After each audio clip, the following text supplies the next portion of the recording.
আহলুল হাদিস যারা কোরআন এবং সহিহ হাদিস আকীদার ক্ষেত্রে, আমলের ক্ষেত্রে, আচরণের ক্ষেত্রে, সব ক্ষেত্রে অনুসরণ করবে এবং সাহাবায়ে কেরামের বোঝ অনুযায়ী কোরআন ও সহিহ হাদিসকে বোঝার চেষ্টা করবে, তারাই হচ্ছে সালাফি মানহাজ এর অনুসারী, তারাই আহলুল হাদিস, তারাই সালাফি, তারাই আহলুস সুন্নাহ এবং তারাই হলো মুক্তিপ্রাপ্ত।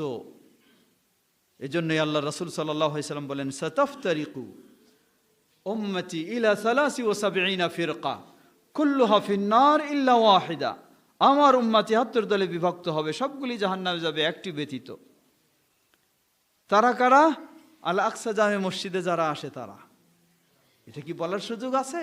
কখনো বলার সুযোগ নাই যে আল আকসা মসজিদে যারা আসবে তারাই শুধু জান্নাতে যাবে, এটি বলার সুযোগ নাই।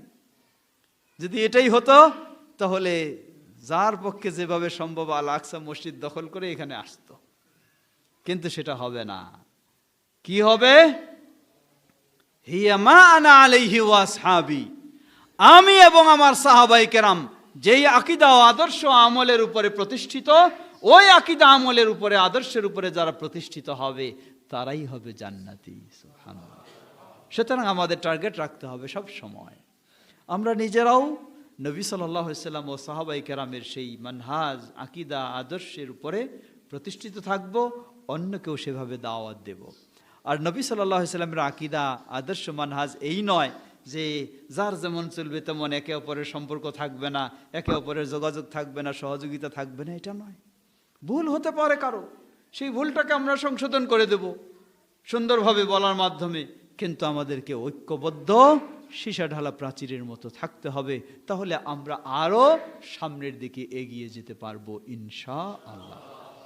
আজকে বাংলার বুকে সেই 1946 সাল, যখন আমার মতো মানুষের জন্ম হয়নি, অনেক মুরব্বী যারা ছিলেন তারা হয়তো তাদের হয়েছে, কিন্তু আমার বয়সে যারা, তাদের 46 সালে জন্ম হয় নাই।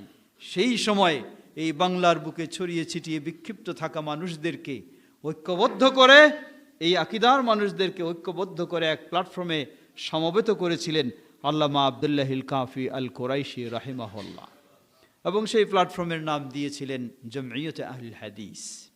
আজকে লক্ষ্য করুন ভারতবর্ষের একটা চিত্র। পাকিস্তানে এই আকীদার মানুষ যারা, তারা হলো মারকাজি জমিয়তে আহলে হাদিস, এটি হলো তাদের প্ল্যাটফর্ম। ইন্ডিয়ায় যারা, অল ইন্ডিয়া জমিয়তে আহলে হাদিস, তাদের এটি প্ল্যাটফর্ম।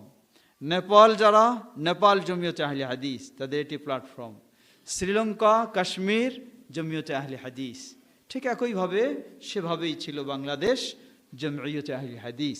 তাই আমরা বলবো যে আসুন আমরা পরস্পরে, এটি আমাদের তাওহীদের ভালোবাসা, এটি আমাদের সুন্নাহর ভালোবাসা, এই ঈমানের ভালোবাসায় আমরা ঐক্যবদ্ধ হয়ে, আজকে হয়তো নাঙ্গলকোটে একটি এখানে মসজিদ রয়েছে, আরও 2টা হবে, আরও 3টা হবে, আরও 5টা হবে, আরও 10টা হবে, কিন্তু একটার সাথে আরেকটার যদি সম্পর্ক, একটা সুসম্পর্ক না থাকে, একটার আরেকটার পরস্পরের সহযোগিতা দেওয়ার ব্যবস্থা